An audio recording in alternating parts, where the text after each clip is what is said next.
Morning and thank you.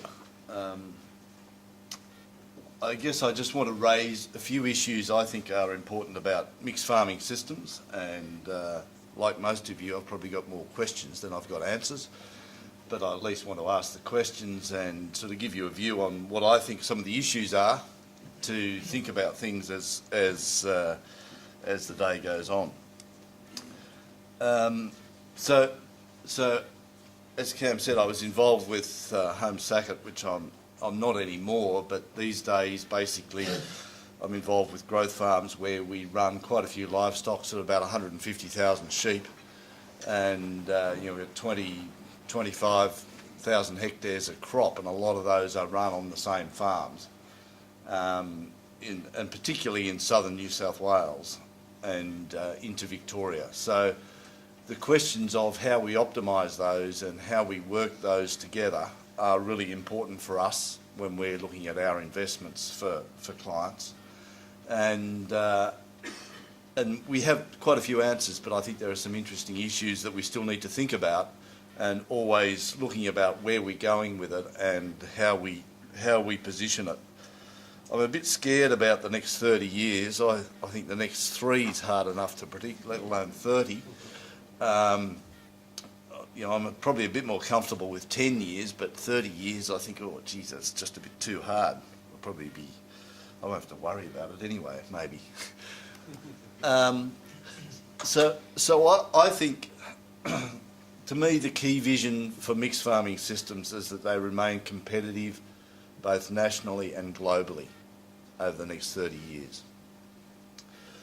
It's pretty easy to say, but what do I mean by that? And I think the key issue is that if we look at if you have mixed farming zone, and we'll just call it a wheat sheep zone if you like, which is what it's traditionally been called, but it obviously produces more than wheat and sheep these days. Currently we're in a very good position globally in terms of our comparative advantage of what we produce out of those areas. And that's evident because we export 40 to 60% of the product. So we're globally competitive either in product quality or the cost of what it's producing. We've got to maintain that position, because obviously we're going to continue to be dependent on the export markets. We're just not going to have enough people to eat what we can produce. So we've got to remain globally competitive, and so we have a choice. Do we remain competitive in terms of what it costs us to produce, so the commodity line, or do we remain competitive by producing a premium, or can we combine both of those together?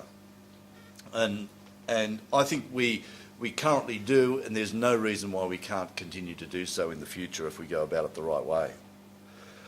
I think also we need to be nationally competitive. So you can be globally competitive, but in the last 10 years, as a lot of people know, it's been very hard to be competitive nationally against the mining industry, because they've just paid such high wages and they've sucked so many resources into that sector. So you've got to remain competitive nationally as well, so you can attract the resources that you need to continue to run the industry. And that's really important from a wage point of view, it's important from a productivity point of view, but you need to achieve both, and if you don't, it won't work. There's no reason, I think, why we can't achieve both, but I think it's really important that we focus on both. And I don't think we really necessarily focus on both of those at the same time. We tend to focus about globally being competitive, but not so much how do we stand in the Australian economy in terms of national competitiveness. And if you look back over the last 20 or 30 years, agriculture has an outstanding record of productivity gains in agriculture compared to most other sectors. In fact, our productivity gains way outstrip mining, which is surprising, but it's true, because they've slopped so much money around in the last 10 or 20 years, they've actually wasted heaps of it. So that their productivity's actually gone down. It's now coming back up as they come out of the investment phase. So I think there's a couple of issues around mixed farming systems. The way we tend to look at it, and we deal with people who come to Australia to invest money and into agriculture, and they come for a whole range of reasons, but one of the things that we often end up doing with them is saying that, having a farm in the mixed farming regions in Australia gives you a free option. What do I mean by a free option? It probably gives you the greatest scope there is to be flexible over a long-term investment. So if you go to most areas, if you go, say, to tablelands, you're pretty much restricted to grazing operations. If you go west, again, you're into restricted options. If you go north, you can only run beef cattle, and you struggle to do that and make a quid. So, but if you look at for long-term investment, the mixed farming regions offers a free option. So you can go down a very strong cropping path, or you can go down a very strong livestock path. And that's part of my hesitation about thinking about where we're going to be in 30 years, because I just don't know. So the important thing is you have options, and the mixed farming region offers you that best option of most agricultural regions in Australia. And it offers it to you, as we saw, at relatively low value globally. So I think it's one of the really attractive things about it is that you can produce beef, you can produce oilseeds, you can produce wheat, sheep meat, wool, a whole range of different things. And that option, I think we often underestimate its value. If we look at what we're doing in the region now, I think in terms of characterising the types of enterprises, we're capital intensive. So we need a lot of land and we need a lot of plant and equipment, and we're low labour. So we use plant and equipment to replace our labour. So that capital is much higher on a lot of our farms in relative terms compared to other sectors or other agricultural regions. We are very commodity focused, which means we need to be low cost producers, because if you're a high cost producer, you're left standing at the gate with your product. Now, I probably have a different view to a lot of people, and I think in the next 30 years we still are really essentially going to be commodity producers at the farm level. I think we'll have some niches and a range of things that we will do where we can add some value. But if your commodity is not produced at low cost in global terms, you're going to struggle however you want to add value. You've still got to be a globally low-cost producer if you're in the commodity business.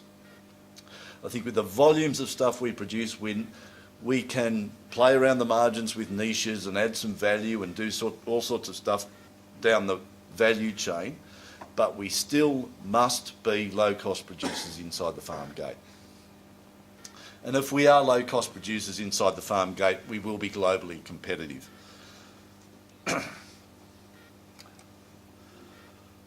I think I'm only going to put up one graph, and have we got a pointer, by the way, Tony, somewhere?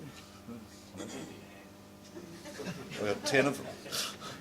I don't want, where'd that come from? Someone's got one.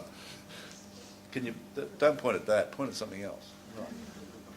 What, this is information from Home Sackett, and basically, well, I've actually taken it and rejigged it a little bit, but essentially what I've done is looked at different rainfall zones across the mixed farming zone. So effectively we've got, on this side, on the right-hand side, we've got high rainfall mixed farming through to lower rainfall. And the cut-offs in rainfall, you know, they can be arbitrary, but there's some interesting things there that I think are really important for us to think about. The dark blue is prime lamb production. The orange is beef, the green is wool, and the purple is crop. And there's, I think, a couple of things that stand out. Prime lamb production is very profitable in the higher rainfall parts of the mixed farming zone, but very unprofitable in the lower rainfall parts of the mixed farming zone. Cropping is profitable in the drier parts, the medium parts, but it's got a pretty poor track record in the high rainfall parts of the mixed farming zone. Beef are a bit of a distraction or a hobby and don't really matter whichever zone you're in, because you're not going to make money out of them. So I put them there because they are an alternative. I did contemplate leaving them out, but I thought put them in there to give us some context. And then the green is merino sheep. And you can see in the high rainfall zone, they're pretty competitive with prime lamb. But in the low rainfall zone, as you'd expect, being more of a maintenance type enterprise, they are quite competitive with prime lambs. So I think this raises some interesting questions. As our flock is moving more from wool to prime lambs, what's actually saying is we have limited scope within the mixed farming zone to do it well, because we've got shorter growing seasons, we've probably got more annual pasture-based systems. And so there's a real challenge of how do we, in the future, continue to improve prime lamb productivity across the whole of the mixed farming zone, because you go outside the wetter part of it and it tends not to be as competitive. And, I believe that having said I don't like predicting things out 30 years, I think that the future for lamb production in Australia is fantastic. There's a number of reasons why it has a competitive advantage globally. New Zealand, our biggest competitor in lamb production, is shrinking as they convert their lamb country across to dairy. And there's only two players in the world export trade of of lamb meat, not sheep meat, lamb meat. It's Australia and New Zealand between us, with 99% of the lamb trade. So I think there's a really interesting question about how we can adapt our mixed farming systems to improve lamb production. Wool production, I think, is obviously, it's been the key component of our mixed farming systems. I used to lie awake at night worrying about the wool industry. I've given up, to be honest. And the reason I've given up is because I think it's all too hard. And the concern I have with the wool industry is that, sorry, I have to go back up with the mouse jumping around. The concern I have with the wool industry is the lack of productivity gains over the last 20 or 30 years.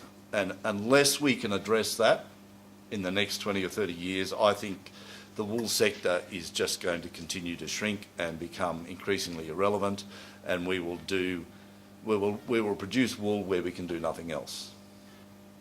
And that's a pretty scary thought, because so much of the mixed farming zone is built around merino sheep production. We show no signs in the industry of addressing the issues there in terms of lack of productivity gains. We continue to have a bunch of, what do I call them, amateurs, I don't know, running AWI and investing in the wrong sectors and not underpinning productivity gains. And while we continue to focus on spending a large amount of money on marketing rather than on the things that matter inside the farm gate, where the returns to farmers are greater, I think we will continue to struggle to have a competitive merino industry in the future. So I think that's another real concern for us, about how do we address this fact that our wool sector is, I think, under serious threat. The cropping I've talked about, but the key question for us is, why is cropping not performing in the higher rainfall zones? And obviously this is an average across a whole range of farms, but it gives us a broad picture. Is it because of soil types? Is it, the soils might not be as productive? Is it because they're too wet? Whatever. But cropping, we need to think about cropping in that eastern part of the mixed farming zone and get it more productive, because it's not as productive as the livestock operations are at the moment. So I think there are some really important questions there about what we need to be focusing on and where the scope is to improve things. So in terms of opportunities and challenges, it's really easy to start making a long list, but at the end of the day, it's a bit hard, because you've got to work out what really will matter and make a difference. So I think over time we will see more meat sheep, but we need to make sure they're more competitive. So can we bring more perenniality into the system? Can we change our growing season? Will Lucerne address those issues to extend the scope where we can produce our meat sheep? Will merinos continue to exist? I've already talked about. Cattle will continue as a hobby. The cropping in the high rainfall zone, I think, is an important question. I think grazing crops and how they fit into the system. And I think, grazing canola now becoming an option. I think there's some really important questions there about how we integrate those as effectively as we possibly can. I think one of the other key questions and challenges for us in a mixed farming zone is where we slip is going from one sector to the other. So I think we tend to run efficient livestock enterprises and we run efficient cropping enterprises, but when we move between the two, particularly going from the crop back to the livestock, we suffer a lot of slippage in terms of production, because we've got to re-establish a pasture phase, and there's risks around that. And do we have cover crops, and how do we best establish those things? I think is a really important question that we don't have a good answer to. If you've got a 5-year rotation, 1 year in 5 or 1/5 of your farm in any 1 year is moving between the two, and that is unproductive for that, or suboptimal production. So how do we move best between our crop system and our livestock system to capture as much production as we possibly can? I think one of the other big challenges, more at the business level in the mixed farming zone, is to what extent can we specialise but maintain diversity? And to some extent they're contradictory. So we can specialise and we can go wall-to-wall crop, or we can have basically all sheep and just a little bit of crop. But talking about risk and volatility and managing those factors, it's really important to think about the extent to which we can compromise in specialisation to maintain diversity. And I think we need to think about flexible models and how we actually manage that, but I think it's a really important point that we need to think through. I think, as I mentioned, niche versus commodity. I think in 30 years' time we will still be predominantly commodity producers. There might be some value adding on going down somewhere in the supply chain. Australia has to be competitive in that value adding component, like it has to be competitive inside the farm gate. And whether or not we can do that, I don't know. The last 10 years we probably haven't done that particularly well, and we've lost a lot of that downstream stuff happening. So I believe the majority of us who are running mixed farming systems in 30 years' time will be still very much focused on commodity production. That may not be a very popular view, but I believe that that's what we will be doing. And I think we need continued R&D, obviously, or for the wool industry to actually start doing some useful R&D would be good. I think for the other sectors to continue with R&D is absolutely critical to underpin productivity gains in the long term. So that's my 15 minutes. I hope there's some thoughts there that will be useful further on during the day. Do I go back to my box?